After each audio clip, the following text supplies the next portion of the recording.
नमस्कार, खास बात में आपका स्वागत है। आज हमारे इस कार्यक्रम का पड़ाव लखनऊ में है, उत्तर प्रदेश की राजधानी लखनऊ। जी हां, देश के सबसे बड़े राज्य उत्तर प्रदेश में की राजधानी लखनऊ में हम हैं और हमारे साथ मौजूद हैं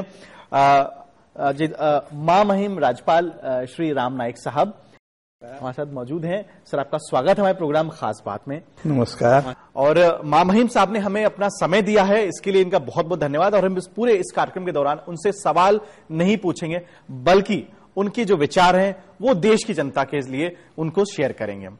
सर, हम सवाल पूछने की अगर हम बात करें तो मीडिया कहीं ना कहीं आपके पद की गरिमा को देखते हुए हम सवाल नहीं पूछ सकते हैं, लेकिन आपसे आपके विचार शेयर करना चाहेंगे। आप कुछ भी कहे, आप सवाल पूछते रहेंगे, आप लोगों की वो विशेषता है। लेकिन जो आपको पूछना है वो जरूर पूछिए, मुझे जो कहना है वो मैं कहूंगा। लेकिन पहली बात कि इसके आगे जो भी आप मुझे संबोधित करेंगे उसमें मेहरबानी करके महामहिम शब्द का उपयोग मत करिए, क्योंकि यह एक दास्यता बताने वाला शब्द है।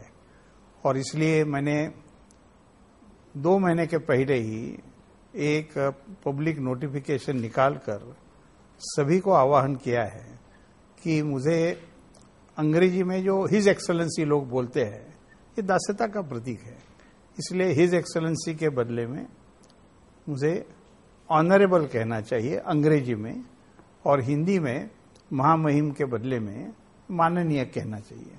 तो जरा हम अपने देश में हैं और देश की भाषा में हम बात करें, ऐसा भी हो जाएगा। तो दर्शकों को मुझे लगता है कि कहीं ना कहीं जवाब उन्हें मिलता नजर आ रहा है, क्योंकि हमारे साथ जो विभूति हैं वो खुद उन्होंने परिचय इस प्रकार से दे दिया है, जैसा हमने एक इंट्रोडक्शन दिया था कि ऐसे महान विभूति के साथ हम सामने बैठे हैं कि वो अब किसी कहीं ना कहीं जो डेजिग्नेशंस के प्रति उनकी कोई भावना नहीं है, वो एक आम साधारण एक भाषा शैली का इस्तेमाल करते हैं। और इसी के चलते उन्होंने एक शुरुआत की है माननीय की। माननीय राज्यपाल साहब, आपसे हमारा जो पहला जो हम एक अगर हम बोले प्रश्न नहीं बल्कि हम इस प्रकार से इसको रखना चाहेंगे कि गवर्नर की जो एक भूमिका होती है किसी भी प्रदेश में, खासतौर से वो देखी जाती है कि वो सिर्फ एक प्रतीक मात्र ज्यादा रहता है। 15 अगस्त 26 जनवरी के अवसर पे या दीप प्रज्वलन में उनको बुलाया जाता है मुख्य अतिथि के तौर पे, लेकिन आपके आने के बाद से पूरे प्रदेश में एक अलग सा एक संदेश जा रहा है और जनता खुश भी है इससे। तो क्या सोच के आपने इस प्रकार से इसमें सोचा? या ये पहली बात यह है कि राज्यपाल केवल 15 अगस्त और 26 जनवरी के लिए है, ऐसा नहीं। 15 अगस्त हो या 26 जनवरी हो, राज्यपाल उस राज्य का संविधानात्मक प्रमुख होता है, और उसकी नियुक्ति एक दृष्टि से देखा जाए तो राष्ट्रपति करते हैं। राष्ट्रपति करते हैं प्रधानमंत्री और कैबिनेट के साथ चर्चा विचार विनिमय होने के बाद, और इसलिए यह एक बड़ा संविधान में महत्व का पद है।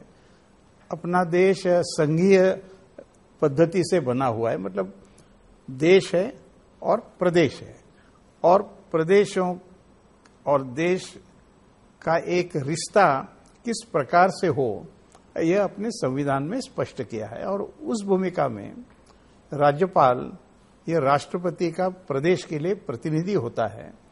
और 26 जनवरी या 15 अगस्त यह देश की स्वतंत्रता के दृष्टि से, संविधान के दृष्टि से महत्व के दिन है, और इसलिए उसमें उसका अधिक महत्व होता है। लेकिन राज्यपाल को कई बातें करनी पड़ती हैं। जैसे राज्यपाल उस राज्य में जितने विश्वविद्यालय हो, जो विश्वविद्यालय विधानसभा के कानून के तहत में बने हुए होते हैं, उसका राज्यपाल यह कुलाधिपति होता है, चांसलर होता है। या जो भी आदेश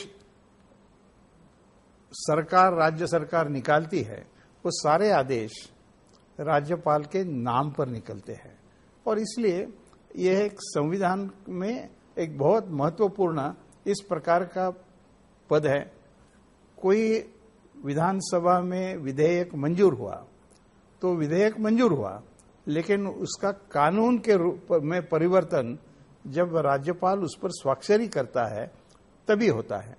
बजट पेश किया बजट विधानसभा ने, विधिमंडल ने मंजूर किया, लेकिन वो व्यवहार में तब आ सकता है जब उस पर राज्यपाल स्वाक्षरी करता है। और इसलिए इस पद का महत्व है और इस पद की गरिमा भी है। और गरिमा, महत्व ये ख्याल में रखते हुए मैंने ये कहा भी है समय समय पर, जब मुझे पूछा गया कि मैं केंद्र और राज्य इसमें एक सेतु बनकर काम करूंगा। केंद्र के कुछ प्रकल्प होंगे, परियोजनाएं होगी, वह आखिर राज्यों में ही उसका कार्यान्वयन होता है, उसमें कुछ कठिनाई आई, या राज्य सरकार है उसको कुछ कठिनाई आई, तो केंद्र के साथ एक संपर्क बनाकर, सेतु बनाकर काम करना, यह भी एक राज्यपाल के पद के दायित्व मैं मानता हूं। और उसी संदर्भ में मैं कुछ आवश्यक जहां होगा वहां कहता रहता हूं, थोड़े खुले ढंग से कहता रहता हूं, ताकि लोगों के मन में या किसी ने भ्रांति पैदा की होगी कि भाई राज्यपाल मतलब राजभवन में आराम करने के लिए एक सक्रिय राजनीति करने वाले को यहां लाकर बिठाया, इस प्रकार की जनभावना कुछ लोगों ने बनाई हुई है। तो वैसे नहीं है, संविधान का अपना महत्व है। अब संविधान क्या है, जब सवाल खड़ा होता है तब संविधान का, नहीं तो संविधान का हम नाम भी नहीं लेते हैं, लेकिन संविधान है देश का, दुनिया का ये सबसे बड़ा देश जहां जनतंत्र चलता है वो, लेकिन संविधान के आधार पर चलता है जी। तो जैसे संविधान में अलग अलग व्यवस्थाएं हैं, वैसे राज्यपाल की भी एक व्यवस्था है। आपसे पहले मैंने तमाम गवर्नर्स के साथ हमने उनका इंटरव्यू किया, उनका साक्षात्कार किया, अपने प्रोग्राम में भी हमने उनसे बातचीत की, लेकिन जिस प्रकार से आपने एक विशेषता बताई, कहीं ना कहीं मुझे लगता है दर्शकों को भी आज ये जानकारी मिल रही है कि राज्यपाल की दायित्व क्या होते हैं और उसकी सक्रियता क्या होती है। सर, सवाल यहाँ पे एक चीज खास तौर से बात निकल के आई, क्योंकि आप एक सक्रिय राजनीति में रहे और ये जो आपको जो पद ये आपको मिला है वो एक बहुत ही अनुशासनित पद होता है। तो ये कैसे, मैं देख रहा हूं कि मतलब एक सक्रिय राजनीति में जो खास तौर से जो एक दायित्व मिलते हैं उसमें कहीं ना कहीं आदमी फ्री स्टाइल होता है, यहां पे आकर के आप पूरी तरह से अनुशासनित नजर आए। तो क्या ये माना जाए कि आपने अपनी सक्रिय राजनीति में भी यही अनुशासन था, इसीलिए आपको कोई दिक्कत यहां नहीं हो रही है? नहीं, दो बातें हैं कि सक्रिय राजनीति में मैं था, जैसे कि आपको भी मालूम होगा, लेकिन उत्तर प्रदेश के सभी लोगों को मालूम उतना नहीं होगा। मैं 3 दफे विधायक करके मुंबई जैसे शहर में से चुनकर गया और 5 दफे मैं लोकसभा में मुंबई से ही चुनकर गया। मैं जानकारी के लिए कह सकता हूं कि मुंबई से अनेक दिग्गज इस प्रकार के राजनेता निकल कर आए। कम्युनिस्टों का अंतर्राष्ट्रीय क्षेत्र में जिसका महत्व था, वैसे कॉमरेड डांगे वह लोकसभा में वहां से चुनकर गए थे, या कांग्रेस के एस.के. पाटिल मुंबई के राजा एक जमाने में माने जाते थे, या जॉर्ज फर्नांडिस, कई दिग्गज मुंबई से लोकसभा में गए। लेकिन ये भाग्य मुझे ही मिला कि लगातार 5 दफे एक मध्यम वर्गीय कार्यकर्ता होते हुए भी मुझे लोगों ने चुनकर भेजा। वाजपेयी जी के कार्यकाल में मैं पहले उनके मंत्रिपरिषद में रेल मंत्रालय का स्वतंत्र प्रभार मेरे पास था। इसके अलावा प्लानिंग और प्रोग्राम इम्प्लीमेंटेशन एक महत्वपूर्ण मंत्रालय होता है, जिसके कैबिनेट मंत्री तो प्रधानमंत्री होते हैं, तो वह मेरे पास था। गृह विभाग भी मेरे पास था, जिसके कैबिनेट मंत्री deputy prime minister Lalkrishna Advani ji थे, और मैं संसदीय कार्य का भी राज्य मंत्री था। तो महत्वपूर्ण क्षेत्र में काम करता रहा। बाद में जब दूसरी दफे मैं पेट्रोलियम मंत्री के नाते कैबिनेट मंत्री मुझे बनाया गया, और ये भी मैं कह सकता हूं कि गए 40 साल से पेट्रोलियम मंत्रालय है। उसके पहले स्वतंत्र पेट्रोलियम मंत्रालय नहीं था, लेकिन 40 साल में 5 साल पेट्रोलियम मंत्री करके काम करने वाला मैं अकेला हूं। बाकी पेट्रोलियम मंत्री कभी 1 साल के बाद, कभी 3 साल के बाद बदले गए। आपने भी देखा होगा कि मनमोहन सिंह जी के 10 वर्ष के कार्यकाल में पहले ये हमारे मंत्री रहे, अब उसमें कई परिवर्तन किए गए सर। कई परिवर्तन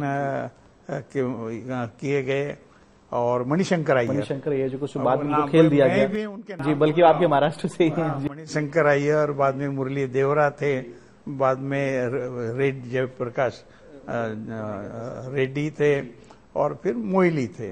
तो अपने कार्य पद्धति होती है, इसलिए मुझे एक प्रशासनिक अनुभव है कहिए या काम करने की आदत है कहिए, लेकिन 5 साल में अकेला मंत्री रहा, तो इस भूमिका में काम करता आया हूं। और मैंने स्वयं सितंबर 2013 में घोषणा की कि मैं लगातार मैंने 10 चुनाव लड़े हैं, तो इसके बाद मैं चुनाव नहीं लड़ूंगा, और मैं इतने चुनाव नहीं लड़ा। लेकिन मैंने ये भी कहा था उस समय पर कि मैं राजनीति का काम करते रहूंगा। अब सरकार आई, नरेंद्र मोदी प्रधानमंत्री बने, उनको लगा कि मैंने स्वयं चुनाव नहीं लड़ा है तो राम नाईक इस काम के लिए उचित होंगे। राष्ट्रपति के साथ बातचीत होकर मुझे ये काम दिया है, तो मैं इसको एक ढंग से ये देख सकता हूं,